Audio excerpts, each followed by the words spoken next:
Yes. People, listeners, viewers, great to be back. Season 2 of the podcast known as the Conversations with C&C, the podcast that is built on the fundamental pillars of race, therapy, and culture, and everything in between. Yes. And the 3 E's that we always speak about, our experiences, our expertise, which we share, and also just that place and space of exploration, and everything in between. So thank you for logging back in. It's 2023, 2023. I'm hearing people are calling it the Jordan year. The Jordan year. For the basketball fans and those who are not basketball fans, Michael Jordan wore a number that symbolized across the world, number 23. Some of you may have your J's on and, see the 23 or the infamous red Chicago Bulls shirt with the 23 on the back. But as I say, Conversations with C&C, we're back, season 2. I go by the name of Claude Murray, but you can call me C. I'm an integrative therapist, as well as do other bits and pieces. And I'm with my guy. The Oracle. The Sage one. Mr. Miyagi. The well of wisdom. The gatekeeper, the truth speaker, and just a great friend and a mentor. And I think every young man, I'm not that young, but every man needs a doctor, Dr. C, who I refer to him as Doc. I'll let him introduce himself, but over to you, Doc. Yeah, bless you, man. As always, I love the intro. Love the intro and love the respect and love that you give to me each and every time. And it's wonderful to be back with you all. Season 2. Season 2, Doc. Just amazing. The reference of Jordan, the Jordan year. I didn't get the Bulls 23, but I got the Wizards 23 jersey.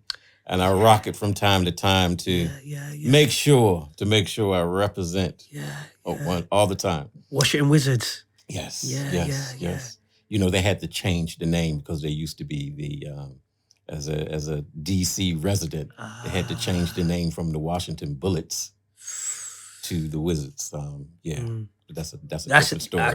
I understand why. It's a different story. Yeah. But it is amazing to be back. I go by the name of Carl Barge, psychotherapist by trade, lecturer, tutor, son of encouragement. Love to bring people into this game. I call it a game because in the game of life, people play games. They do. People play games. So we have to understand the game when the person comes and sits in front of us so that we can see them, because quite often they haven't been seen. So we need to see them, listen to them, and hear them. The game of life. Many people play games. It's funny because sometimes I'm asked, why do you do what you do? And I always reference, there's always this point that I go back to as a child in a playground playing football. And I was good at football, amazing left foot. John Barnes and Maradona were my guys. But what would happen when we were playing football in the playground, whoever kicked the ball over the fence would have to climb over the fence to get the ball so we can continue to play football. Yeah. Standard. Whoever kicked it, bent foot, big foot, whatever it was, you'd have to get the ball. Because I'm short, as we know. I never got the privilege to stand at the back at school photos. I was always at the front. But when I kicked the ball over, which was rare, just for disclaimer, I had to get a bunk up. Okay, yeah. So I had to get a bunk up. Friends had to give me a bunk up to be able to climb over the fence. Yeah. So then I could get the ball and we could continue to play the game of football. Yeah, right. And I use that analogy in the game of life. I know what it feels like in real life to need a bunk up. Yeah. Peaks and troughs, hills, valleys, ups, downs. There have been times when someone or people have had to give me a bunk up. Right. And I use that example to say, back in the 80s playing football, I needed a bunk up then. So as I know what it feels like to need a bunk up, that at times informs me helping others, being able to climb over whatever fences or barriers. Because sometimes we all just need that little bunk up to continue to live and operate in the game of life. Because no man is an island.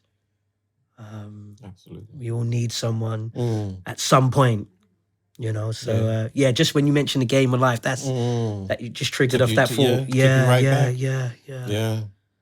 One theorist talks about, you know, I love the triangle of insight, but it is the that was then, and this is now. And what you're doing presently by giving others the bunk up, you know, in the profession in which you know, because you're not just that family therapist, you know, you're that psychotherapist.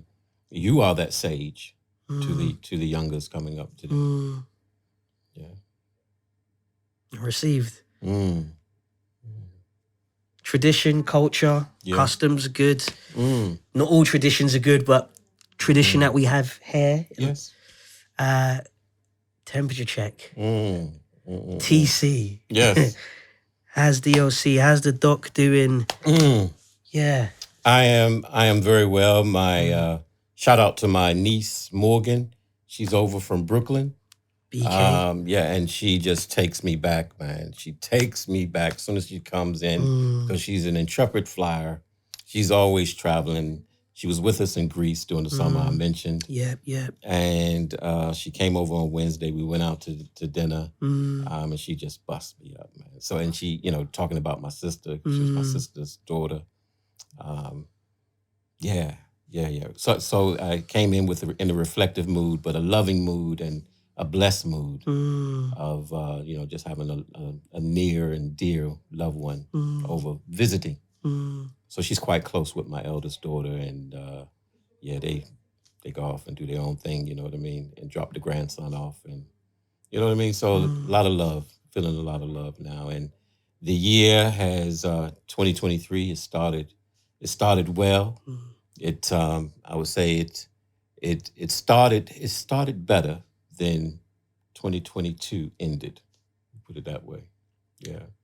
How so? Yes. Well, you know, it was to the, you know, it's one of the setbacks. I think one of the sessions we left here, I got a message.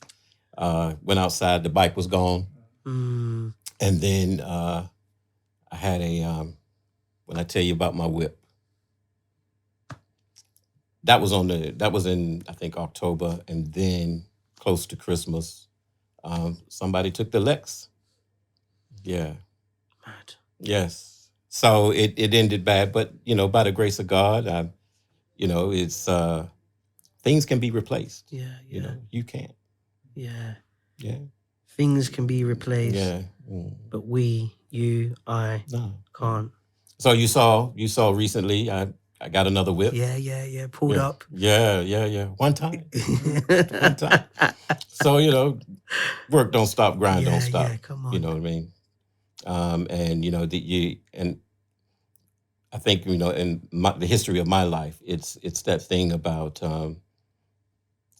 just briefly, you know, moms and, you know, the family coming from the deep South. And, you know, my sister and I, you know, being born in New York. But the thing is, you can take someone out of the South, but not the mindset. Yes.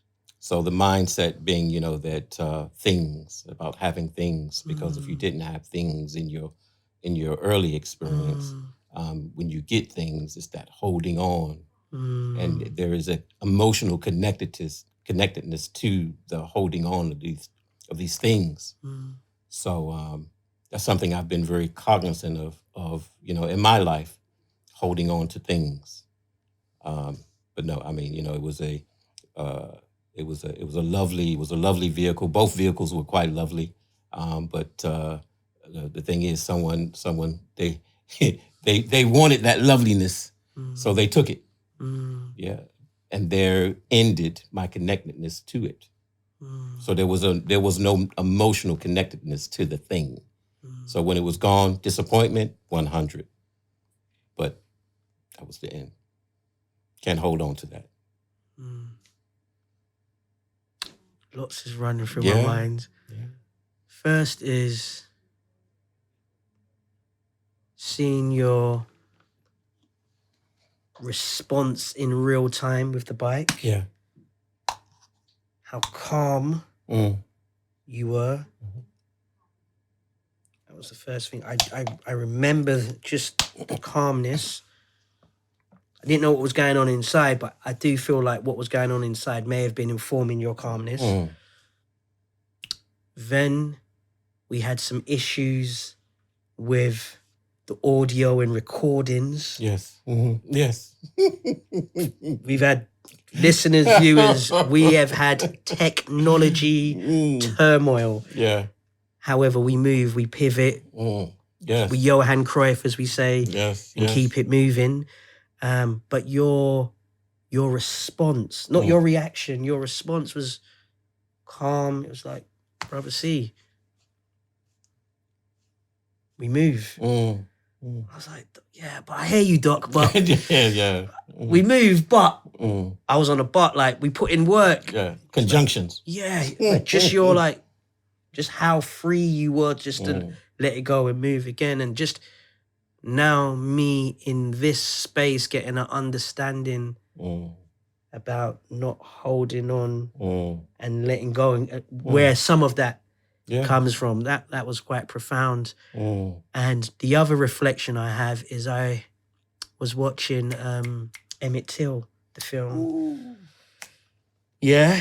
So I was watching that, and you came to mind because from a previous episode, you mentioned the Deep South and the messaging that you and maybe siblings and other children your age would have been given when going to visit family in the Deep South. And watching Emmett Till, there was a scene where Mum is talking to Emmett, the do's, the don'ts. And I was like,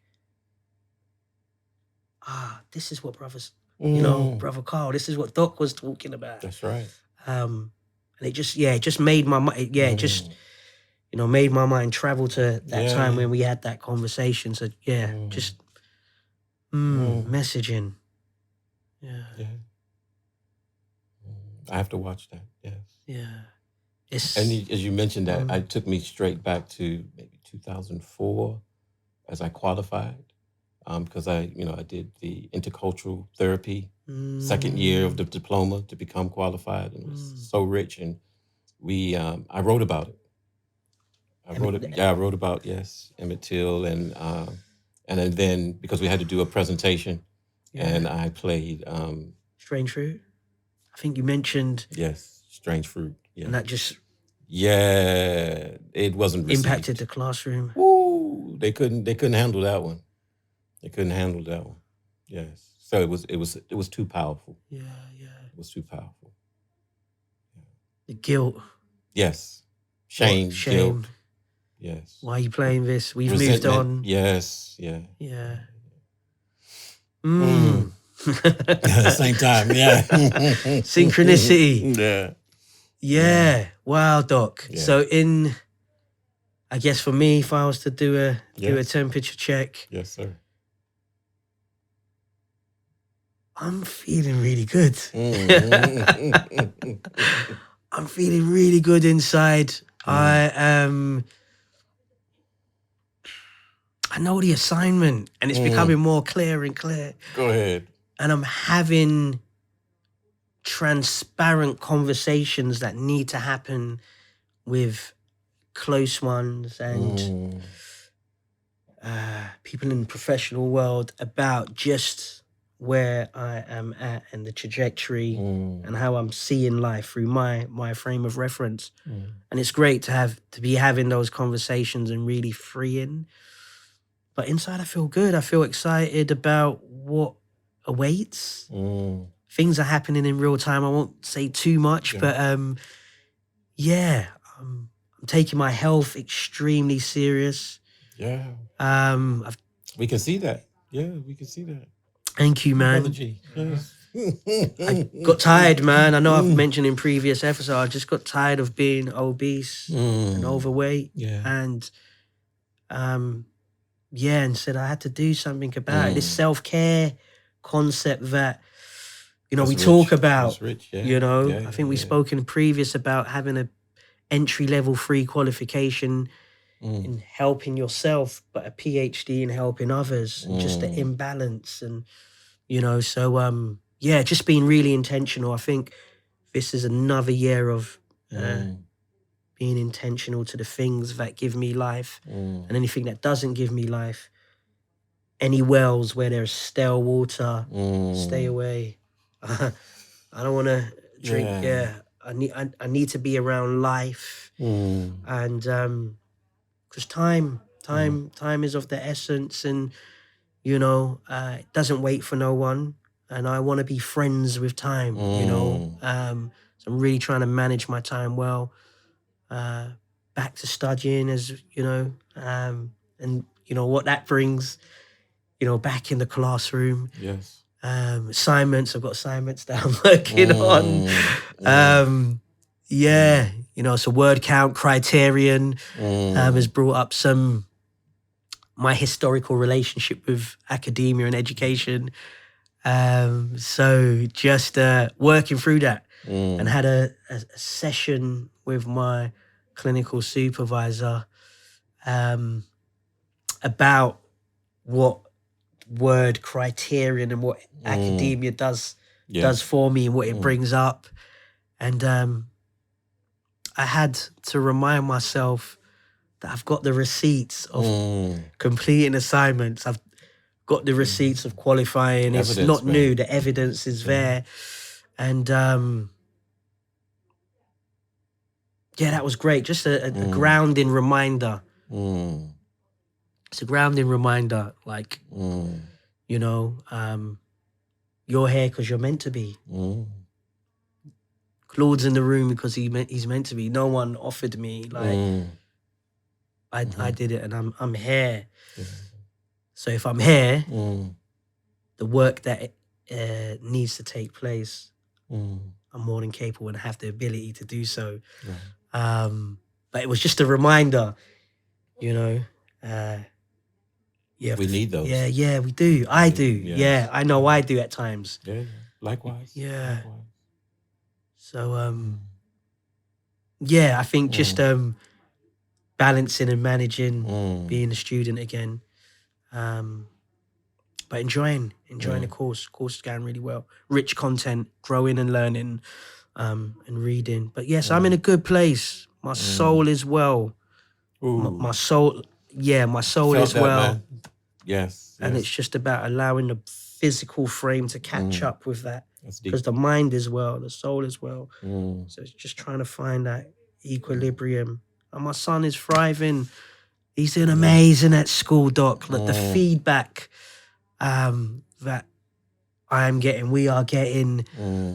He's drawing up writing. He's, just loving education and having fun. Running around on his electric scooter. Free. Taekwondo.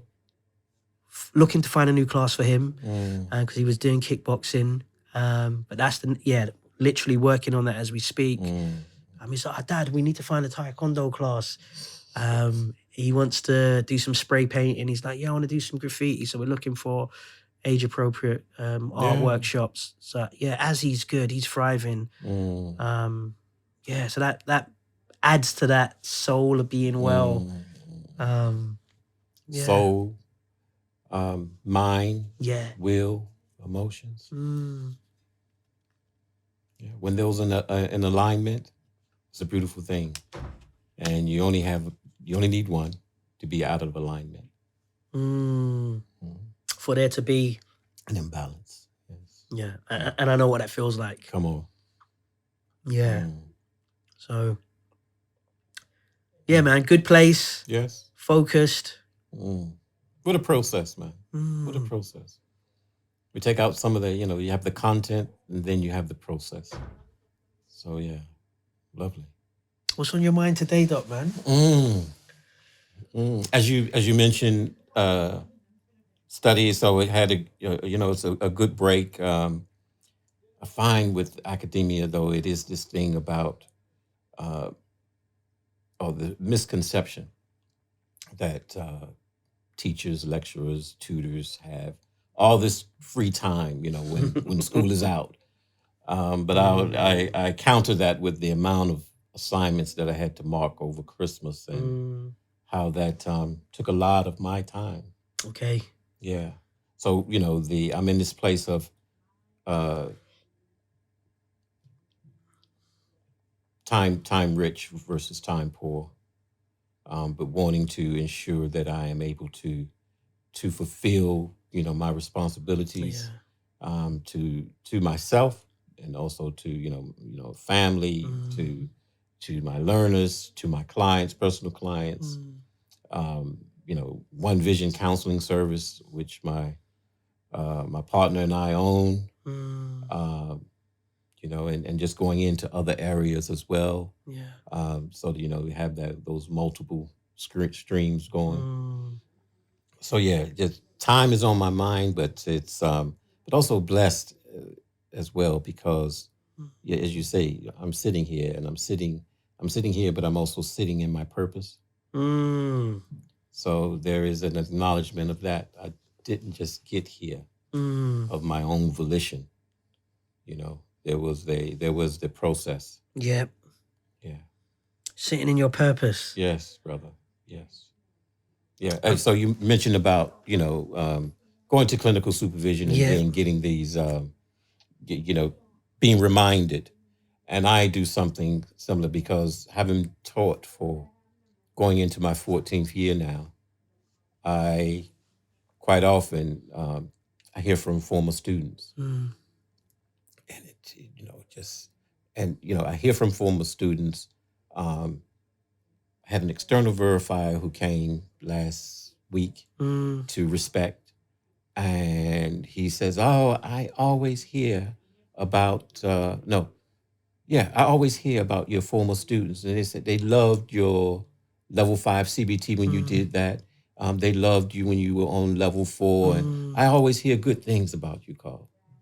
You know what I mean? So, and that, not vainglory, but it fills me with that, that pride that, yeah, I'm well thought of. I know that I'm not everybody's, cup of tea as it is, can't please everybody, but I know the ones that I have had an impact on their lives and they've gone on to carry the flag. That word you mentioned earlier, I tell students quite often, gatekeeper. Don't don't get it twisted when it comes to this profession and how important it is to me that you go out there and you're able to meet people where they are, and you're able to get out of your own frame of reference and not doing harm. Just this week, there was a in one group, a student was talking about her experience with her therapist. And there is a traumatic background in her life. And the therapist has used that and manipulated it to such a degree that he's turned around and told her that he loves her. Right? Wow. And as a result of that, that's just the created. therapist has told his client, yeah, who has a traumatic background, yes, regardless, yes, that he loves her. yes, yeah. Wow. So to hear that, and you have her peers around. I'm sitting in this group, and to hear that, to know that there are people out there that will use your material in order to get their needs met through your pain and suffering. Right. So as I go back to gatekeeper, so that if you're not tapping into whatever is going on for you, through the process. Yes. Through the process, through the course materials, through your agency placement, through the training, your personal therapy, Yes. supervision, all of these different components that fitly join together so that you can become a counselor or psychotherapist and meet the needs of others. And the importance of that is it's sacrosanct. It's the gospel. In that respect, it has to be upheld. Yeah, and as I sit here and in my brown hue, I know that it has to be that much more higher. What is being produced, what is being promoted. Yeah. Yeah, it has to be. It has to be exemplary. So that's why I say to students, you have your level 2, you have your level 3, you have your level 4, 5, and 6. But when you come to me at level 4, I'm going to pitch it at a higher level. You come to me at 5, I'm going to pitch it at a higher level. 6, pitch it at a higher level. 7, pitch it at level 8. Yeah. So I can't move past what you just said. I can't even digest. I know you're a chef in a previous life, and I know you still get busy. So I'm sure you would have tasted food. You have a good palate, a good, you're able to dissect what tastes good and what doesn't. So I'm sure there have been times when you've not been able to digest certain food because it wasn't good. Yes, absolutely. And just what you mentioned about the therapist, student, am I able, like right on the top of my chest, that feels horrible, harmful. Yes. And totally goes against being why you do this, why we do this. Just wanted to in the here and now what that just brought up for me, because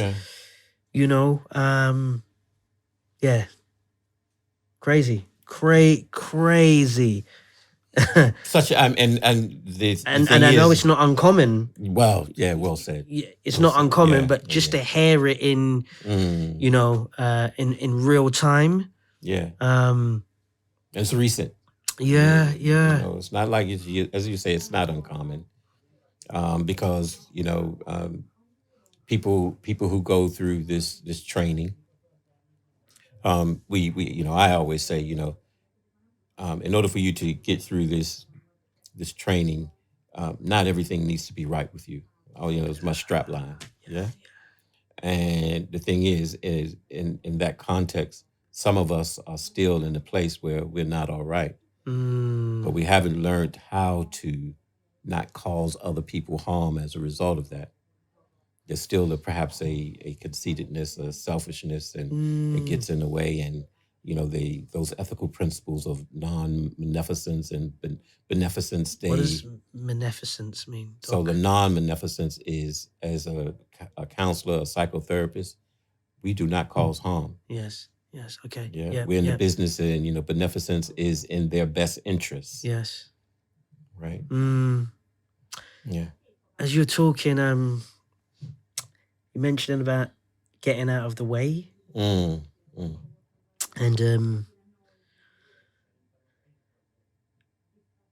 it makes me think of the internal world, the inner world. Yeah. And the importance of self-audit. Yes. We have Ofsted. Yeah. Ofsted come in and do their audit. And classrooms and schools and so forth. And how important therapists or not therapists, just as human beings in the game of life. Right. How important that we do our internal Ofsted on our inner world. Yeah. Because the outer world that we're in brings up so much. So we have to do the internal work. We have to be committed to doing that internal work. Or we get examples like what you mentioned. Yeah. When we don't do the internal work, and I can speak about from a personal reference, times ago when I haven't did the personal work on the internal world, it's bled out. You know, and then so we as people, you know, we have to do the internal work because it bleeds out. Putting bandages and patches and trying to cover up the wounds. The wounds, you know. And we delivered some training. Yeah. You know, salute to brother Ray. Yes. Ray Douglas, fellow comrade and brother, doing some amazing facilitation work. And, you know, he called us to do some training respectively. And we both touched on trauma and wounds, and from a race-based perspective, but also just, you know, from an organizational-based perspective and how we look after ourselves. But no one is exempt from being wounded. So it's important. Yes. Yeah. It's important that we do the internal work. I got a quote, Doc. Go ahead. Got a quote. Theodore Roosevelt. Go ahead. Yeah. It's called "The Man in the Arena." Teddy. Yeah. Okay. Teddy. Yeah. So it says, "The man in the arena. It is not the critic who counts, not the man who points out how the strong man stumbles, or where the doer of deeds could have done them better. The credit belongs to the person who is actually in the arena, whose face is marred by dust and sweat and blood, who strives valiantly, who errs, who comes short again and again, because there is no effort without error and shortcoming, but who does actually strive to do the deeds, who knows great enthusiasms, the great devotions, who spends herself in a worthy cause, who at the best knows in the end the triumph of high achievement, and who at the worst, if they fail, at least fails while daring greatly, so that their place shall never be with those cold and timid souls who neither know victory nor defeat. So that their place shall never be with those cold and timid souls who neither know victory or defeat. The man or the person in the arena." The person in the arena. Just wanted to share that. Yes. And what I hear from that is there is this, the terminology within where we operate into subjectivity, this intersubjectivity. So for us to be able to sit together, for you to be able to sit with your clients, myself being able to sit with my clients, the groups, the families in which you go into their homes, into their space, to some way, shape, or form help to facilitate change in that family dynamic. That's the world in which we operate, right? Yeah. So within the intersubjectivity, there is this shared attention, shared intention, and then shared empathy. And we know that there's different levels to empathy. In that getting out of the way so that your own frame doesn't come into it, because you can see from going into that home the hurt, the pain, the trauma, all of these various things, how they operate in order to keep people where they are. And then you come with your willingness, your openness to meet them where they are through that intersubjectivity in the arena. Yeah.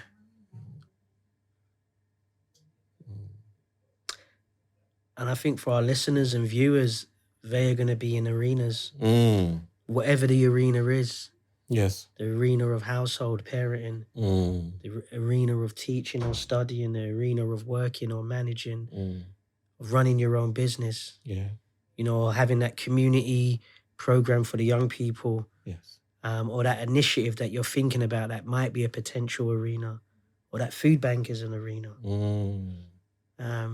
Retail, where you're working, greeting the customers, engaging with the community, that's an arena. And I think,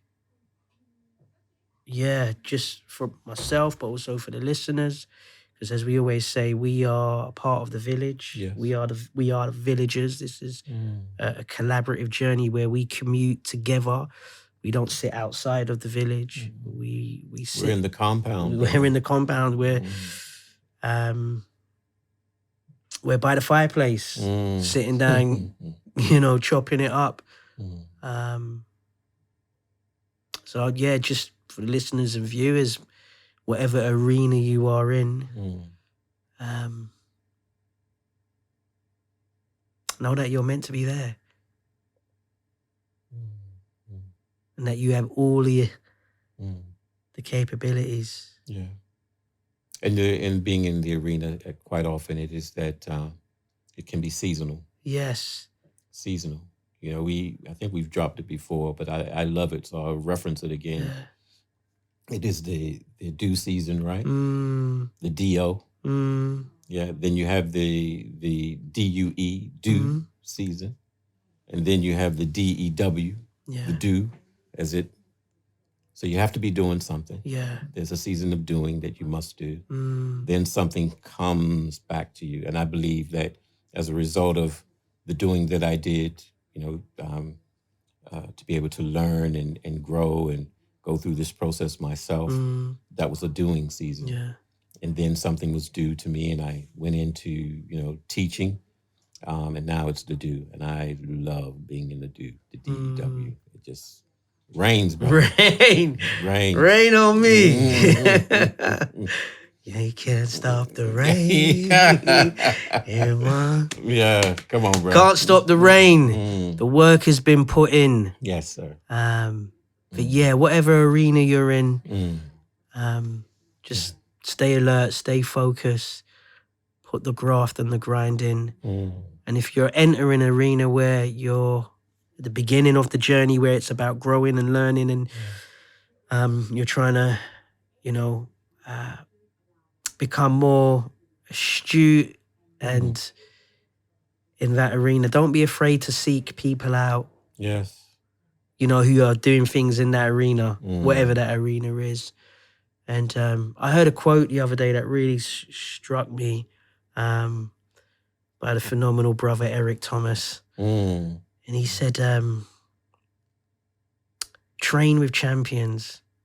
And he used the example of Usain Bolt. And he was saying that 80s, you would know this, Doc, USA were cleaning up at the Olympics, untouchable, the Carl Lewis, the Michael Johnsons, the Flo Joes, cleaning up the gold medals. Usain Bolt came along, changed the changed the way the podium looked when the gold medals were being given out. But then there were other people training, watching for Jamaica. Right. And then we all remember that wonderful moment when Jamaica got the gold, silver, and bronze. And then we remember Merlene Ottey from the 80s. But then how the Jamaican team, the female team, cleaning up medals and in relays. And he was just saying that, when you train, when you align, when you connect yourself with people who have winning mentalities, how important that is, who you surround yourself with. And the quote was, that was kind of like the backdrop. The quote was, don't just surround yourself with cheerleaders, surround yourself with coaches who are going to push, who want the best for you, who can challenge you. And that was just something that really stuck with me, made me think of my circle and circle that I want for my son. Yes. And so forth. So Yeah. Profound. Profound. And as you were saying that it's, I think it's something also about the environment in which you're in, because, you know, I'm sure you have it in the colloquialisms of, Jamaican culture when we talk about the company you keep. You show me your friends. You know what I mean? So one of those ones. So if you're in an environment whereas it's success is being breeded there. There's nowhere else for you to go, and it's the mindset. So if the mindset aligns with the environment, then you have to buy in. And once you buy in, then you will reap the rewards. But if there's no buy-in, and if you try to change, and this is I think this is a key point, is when you go into that type of environment and you see what is being honed and pruned and all of those various things, and you try to go in with your own mindset and you try to change that environment, we see where the success starts to dip. And you see that particular person, maybe they didn't buy in. So they've gone in with and this is the thing, their own agenda. So we come back to our environment of, counselors and psychotherapists. And when a psychotherapist or counselor goes into the room, they want to change the environment of the client's mind, if you will. Okay? Facilitate change. But not so much of putting their own ideas and their own ideas into that person. But as I said earlier, not coming from their frame, so that they can meet that person where they are, so that they can help facilitate change. So, quite often clients have, told me, thank you so much for what you've done for me. I appreciate that and I receive it, but you did the work. Yes. You did.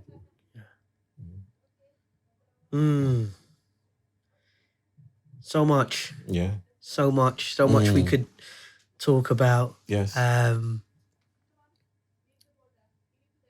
What would you say that maybe you're taking away from today's session, Doc? Open dialogue. Open dialogue. OD. Okay. Open dialogue. Because, maybe the listeners, the viewers don't know, there's no script. There's no script. We have an open dialogue. Yeah. And we talk from our frame and we talk from where we're sitting today. And I'm excited for the viewers and listeners for the upcoming sessions. Because science will be dropped. Yeah, we're not talking Tom Cruise's science, no knock to him. But yeah, I think I'm taking away just the art of dialogue, the art of conversation, just how important it is to talk, and how much things are linked, interlinked. And I think the word frame of reference came up a couple times. Yes. So is there something in there for me to kind of revisit in terms of frame of reference? And as you said, season 2, we've got guests. And I don't know about you as listeners and viewers, if you let anyone into your house. And if you do, I'm not sure you would let them cook. Maybe you would because you trust them. Yeah. We are very intentional who we let into the house because it's about dishing out good food. So we've got some specialist cooks who are going to be dishing up some good cuisine for season 2, and just having conversations about things that we think you hopefully will find beneficial and helpful as we find it beneficial and helpful. Absolutely. So yeah, this is a session 1 in season 2. We told you we were coming back. Just hope you enjoy the session, and we'll see you very soon. Thanks again. And in the words of Curtis Mayfield, keep on keeping on. Amen.